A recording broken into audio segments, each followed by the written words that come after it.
Bienvenidos a un nuevo Legalcast de Grupo Defensa. Hoy voy a hablar con mi amigui personal de Grupo Defensa, Carola Montesino, la experta en renegociación. Gracias, Carmen, por la presentación. ¿Te pasa? Renegociación administrativa, extrajudicial, judicial, la que sea. Es tu tema. Es mi tema. Todo lo has dicho. Hazte cargo, entonces. Bueno.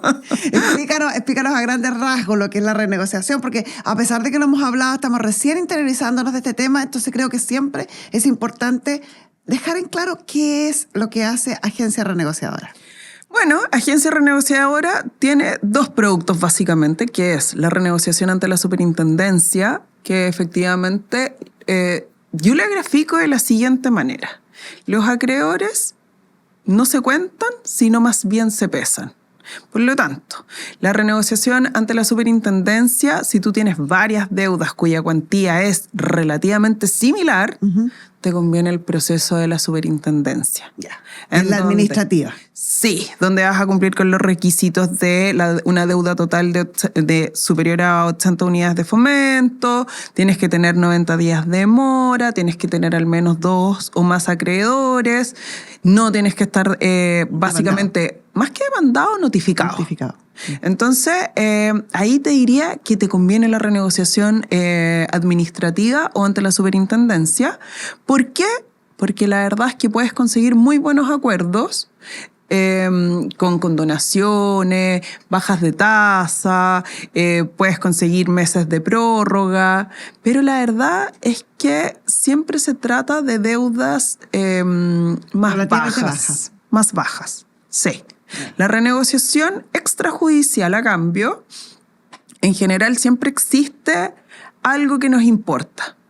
Por lo tanto, la cuantía o el monto de esto es un poco más alto y tiene mucho más injerencia en tu vida personal. Como un crédito hipotecario, por ejemplo. Como un crédito hipotecario, como tu empresa, como los autos que puedas manejar. La verdad es que acá, en general, los clientes tienen bienes. Entonces son los bienes que no quieren perder y son los bienes que en definitiva hacen que las personas puedan vivir en un lugar tranquilo y en paz que se llama hogar. Claro. Lo que te quiebra el alma cuando te llega la notificación o te llegan las cobranzas judiciales. Y que te mata. Y lo que hace la agencia renegociadora es actuar de intermediario entre estos deudores y estos acreedores en cualquiera de las instancias en las que estamos revisando. Exacto. ¿No? De hecho, ante la superintendencia, lo que hacemos, si bien es cierto, es un proceso que es administrativo, que es un proceso gratuito, la verdad es que no es tan fácil.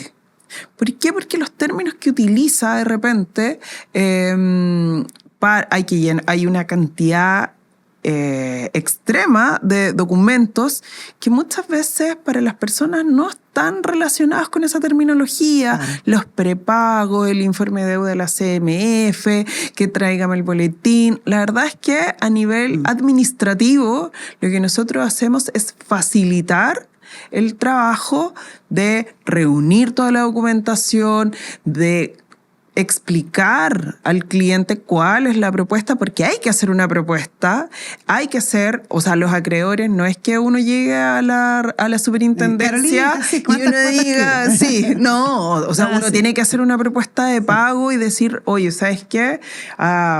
Al acreedor X le voy a pagar de esta manera, al acreedor B le voy a pagar de esta otra. O sea, es una propuesta seria y para eso tiene que tener la ayuda finalmente de alguien que entienda cuáles son los conceptos. Porque obviamente también hay acreedores que son preferentes, hay acreedores que realmente son créditos de consumo. Te vas a cortar el trabajo y el estrés. Es mucho más rápido. Además, el estado alterado en el que estás, de repente te nubla la razón. Entonces, es muchísimo mejor, mucho más eficiente. Mucho más eficiente. Y además, ahora la gente podría preguntar, siendo súper honesta, porque me lo han preguntado en redes sociales, pero ¿cómo quieren que pague los servicios de alguien si ya estoy en bancarrota, ya estoy con deuda? Aunque no lo crean, me gustaría que tú lo explicaras, tiene un beneficio enorme. Tiene un beneficio enorme porque si bien es cierto, recuerda que tienes que tener al menos 90 días de mora. Por lo tanto, eso quiere decir que dejaste de pagar a acreedores 3 meses. Por lo tanto, siempre puedes ir pagando. Nosotros efectivamente entendemos la situación de los clientes y damos la opción de pagar en cuota. Por lo tanto, no es que tengan que pagar el servicio íntegramente cuando lo contratan. Por lo tanto, también alivian un poco la carga y en realidad a nivel de meses, este es un proceso que podría tardar fácilmente 6, 7 meses entre que entras en mora hasta que terminas el proceso. No es tanto. No es tanto, pero te permite finalmente estar tranquilo, Sí. saber que existe un proceso. No es tanto versus el beneficio. El beneficio es fantástico porque en realidad estás amparado por la ley está este proceso, entonces tus acreedores saben que estás en esta situación. Tu carga financiera, finalmente lo que trata el proceso de la superintendencia es que tu carga financiera se ajuste de acuerdo a tus ingresos. Cumplir en el fondo con cada uno de estos compromisos, con cada uno de los acreedores. Tenemos estas renegociaciones administrativas ante la superintendencia. Después hay una renegociación extrajudicial. Sí. Y esa es ante el acreedor, ante el tribunal. ¿Dónde es? Es directamente con cada uno de los acreedores. Lo que nosotros hacemos es tomar contacto con el acreedor, con la persona que finalmente... porque detrás de un teléfono, Carolina Montesinos, ¿quién es? Uno contesta el teléfono y uno dice, oye, sí, ¿sabes que te llama Carolina Montesinos? La verdad es que te estoy cobrando. Es una relación bien fría. Entonces lo que nosotros hacemos es ir a donde el acreedor, conocer quién es la persona que está detrás, contarle, oye, mira, ¿sabes qué? A Carolina le pasó esto, por esto se atrasó, mira, está cesante, acá está el finiquito, mira, acá está el certificado, o mira, ¿sabes qué? Bajaron las ventas del negocio de Carolina. Esta es la razón. Esta es la razón. Esta es la situación. Esta es la situación. Esto es una enfermedad. Una enfermedad. Tú sabes que las enfermedades en este país son caras. Y los tratamientos son caros, por lo tanto es demostrar un poco y decir, oye, no es que no te haya respondido porque un día se me ocurrió no responder. No, es porque, oye, me pasó algo. Hay una complicación que te tiene en esa situación, o sea, no es simplemente la desidia nomás. Claro. Ya, y en esa situación, tú dices, tomas contacto con el acreedor y hablas con el acreedor y buscas las mejores condiciones. ¿Qué pasa si ya te demandó? Si tú estás en el proceso en que ya hay un acreedor que te notificó una demanda, donde ya están dando un juicio en tu contra, estamos hablando de demandas ejecutivas, que son las demandas que permiten cobrar las deudas que uno tiene. Entonces ya llegó un receptor judicial, me embargó en la casa, la gente muere de terror con todo eso. ¿Puede también haber una instancia de llegar a un acuerdo con el acreedor en esa situación? Siempre. Siempre hay... Me encanta tú siempre. Me encanta. Que te devuelve la esperanza. Sí. Es que ¿sabes lo que pasa, Carmen? Yo, tú comprenderás que siempre atiendo personas que están muy asustadas. Pánico. Y sobre todo ahora, como está la situación... muchas de esas personas por primera vez están pasando por un juicio, están recién, personas que tienen su casa, que tienen su auto y que por primera vez a los 40, 45, 50 años dicen, estoy pasando por esta situación y estoy poniendo en riesgo lo que tengo. Todo el esfuerzo de 20, 30 años atrás. Entonces, la verdad es que lo primero es calmar. Luego es explicar en qué situación estás y luego es hacer una estrategia, cosa que las personas sepan. Hay veces que no logramos controlar tanto a una persona, pero efectivamente le vamos anticipando cuál es la situación. Entonces, la verdad es que las personas siempre pueden judicialmente llegar a acuerdos. Si tú me dices, en cualquier etapa del juicio. En cualquier etapa del juicio. Al final un juicio es el instrumento que tiene el acreedor para apremiarte. Tal como dice el cuaderno de apremio, al final te apremian. Y las personas dicen, oye, ¿sabes qué? El ejecutivo me dijo que me habían embargado. O, ¿sabes qué? El ejecutivo me dijo que tenía fecha de remate. Y ahí... calma, revisemos el juicio, mira, efectivamente está, pero está a tal fecha y esto es lo que prosigue. O no, mira, ¿sabes qué? El acreedor simplemente propuso una fecha de remate, pero hay un tribunal que tiene, por lo tanto tienes tantos meses o tantos días. La verdad es que siempre nosotros arrogamos a la calma del cliente. Oye, yo de esto te voy a contar y te voy a compartir con la gente que nos está viendo, porque uno en la escuela de Derecho, muchas veces los profesores cuando uno está estudiando juicio ejecutivo, en materia procesal, te enseñan esto del remate, y que uno siempre tiene la posibilidad, y repiten lo que está diciendo Carola, que uno siempre tiene la posibilidad de salvar, pero en la práctica uno empieza a trabajar y dice, no, estás loco, eso es imposible. O sea, una vez que se fue a remate una propiedad, ya no hay nada que hacer. Bueno, dicho y hecho. Doña Carola Montesino, a través de esa agencia renegociadora, ayudó a doña Gabriela Ortiz, una mujer de 56 años, que le pudiste recuperar su casa. Sí. Pero es que cuéntanos eso, porque esta casa fue rematada. No Fue es que rematada. fue rematada. Y a pesar de que fue rematada, ¿tú la recuperaste? Sí. ¿Cómo? Porque parece increíble. O sea, Pasamos de la teoría a pasamos a la realidad. teoría a la práctica. Yo siempre... hay un artículo, perdón, pero existe un artículo del 490 del Código de Procedimiento Civil que efectivamente te abre la puerta y dice, oye, ¿sabes qué? Aún después del remate el deudor puede pagar la deuda y en definitiva... Levantar el rabo. sí. El remate como tal es una de las etapas que tiene como el remate en general, pero no quiere decir La que... sentencia de pago, en el fondo, que es la que... Es la sentencia de pago al final. Entonces, la verdad es que es excepcional, pero se puede lograr. Siempre se puede lograr. Efectivamente, aquí hubo una voluntad por parte del acreedor. El acreedor fue consciente de esta situación, porque además era lo que conversamos siempre en el pasillo, es, si es que no te cobran, se te olvida. Entonces, en este caso de Gabriela, y ella lo reconoce, que se le olvidó esta deuda, porque pasaron años, nadie le cobró. Y pensó que ya no existía. Y pensó que ya no existía. Crea su error porque después nos vemos con Es que fecha de queremos remate. pensar que ya no existe. Queremos pensar que desaparecen. No desaparecen. Pero es que... ¿Por qué? Porque las personas sacan DICOM y no aparece. Sacan el informe de deuda de la CMF y no aparece. Pero el juicio es otra cosa. Y el juicio efectivamente puede seguir adelante aún no apareciendo en ningún informe. Claro.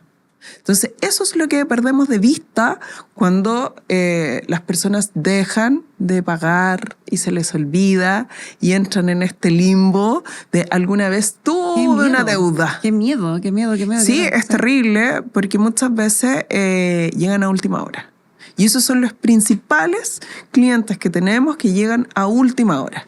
Ahora, esa última hora hay que esclarecerla bien, porque a veces la gente se asusta cuando le llega la notificación del juicio ejecutivo, que viene con el cuaderno de apremio que nombrabas hace un rato, con todas las amenazas del embargo, y le tiran un terror al embargo, piensan que el embargo es lo peor que va a pasar. Y creo que se confunde embargo con remate. Sí, O con retiro de especie. Sí, esa es una distinción que siempre o siempre tenemos que explicar, porque finalmente el embargo, para hacerlo en simple, es la anotación al margen en la inscripción del inmueble o en el certificado de anotaciones vigente si hay un vehículo. Y cuando se trata de bienes muebles, simplemente el listado. Es un listado, así, doña Carmen, voy a embargar su silla, el computador. El gatito que está... El gato no. La verdad que no. Pero es un listado de cosas, el embargo de bienes muebles, cuando se trata de bienes inmuebles, es la anotación al margen, la inscripción de dominio. No es el remate propiamente. No es el retiro. El embargo, el retiro y posteriormente el remate puede pasar mucho rato. Puede pasar mucho rato. Es más, a mis clientes siempre le digo, si llega el receptor y va a ir a embargar bienes a su casa, usted le abre la puerta, trate de ser amable, porque él va a anotar el televisor, la lámpara, el sillón, lo va a tasar efectivamente en cuanto él cree que valen las cosas y se va a ir de su casa, por lo tanto, no crea que va a abrir la puerta, va a llegar el receptor y va a hacer el retiro inmediato de las especies. Entonces, sí, la verdad es que hay que controlar bastante esa situación. Hay que mantener la calma también porque a veces es súper honesta, algunos se van a enojar con esto, pero bueno.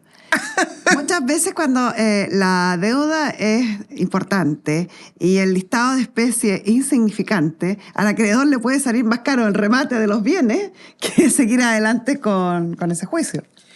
Por cierto, de hecho, tú tienes que considerar que para los bancos, las instituciones financieras, su objetivo es prestar plata. Sí, y que le devuelvan plata. Y no que le quedarse con devuelvan. bienes. No es, oye, me quedo con el sillón, me quedo con el televisor. Eso ya es en el caso más extremo. Y la verdad es que no es que estemos llamando a que las personas no paguen o que las personas no. Pero tiene un gasto, un costo también para el acreedor realizar esos bienes, o sea, sacarlos, llevarlos, retirarlos, rematarlos o venderlos. Tiene un costo que a veces no se condice con la deuda. ¿Sabes? Por eso la renegociación extrajudicial es una muy buena salida alternativa, porque es una salida comercial, Sí. es una salida que puede o no existir un juicio, podemos estar agarradísimos de las mechas en el juicio, pero siempre el acreedor va a estar llano a escuchar una propuesta, pero tiene que ser una propuesta seria.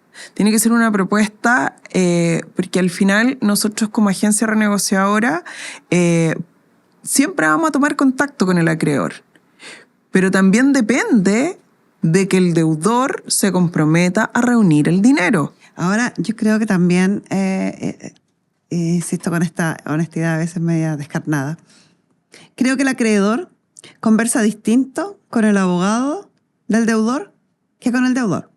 Pues muchas veces, uno que le ha tocado estar en esos zapatos, muchas veces no te quieren escuchar y te dicen o paga el total o lo pagan, o lo voy a demandar, o será que uno no escala más arriba como deudor con otra instancia, con otras personas con quienes hablar que tengan mayor poder de decisión. Entonces generalmente uno se enfrenta con la persona que está en la primera línea de atención, que no te da muchas alternativas y uno parece entrar en una conversación sin sentido. Te quiero pagar y no me dejas pagarte. ¿Sí? Y eso no avanza y te quedas ahí hasta que te encuentras con el juicio. En cambio, cuando va el abogado de la persona a conversar con el acreedor, la situación, fíjate, honestamente, Caro, es muy distinta. Sí, es distinta, pero también es porque, y ahí voy a hacer una pequeña defensa a los ejecutivos y los acreedores. Las personas, como entran en este loop de la deuda y del estrés y como de el saber que cada peso es un peso menos y que puedo perder la casa, puedo perder el auto, la verdad es que no le contestan a esa ejecutiva. Sí. Entonces, Además, claro, tienes que pensar que cada ejecutivo por lo menos debe tener entre 250 a 500 clientes por mes que llamar. Entonces, el 80% no le contesta. Entonces ya ese es un ejecutivo que está indignado con toda su cartera. Y un deudor que está angustiado con toda su vida y toda su carga crediticia. Sí. No somos dos buenos interlocutores. Por lo tanto, hay que llamar a Carola Montesino. Sí, tratamos de unir esta situación y hacer que sea lo más amigable posible y tratar de que ambas partes lleguen a un buen acuerdo.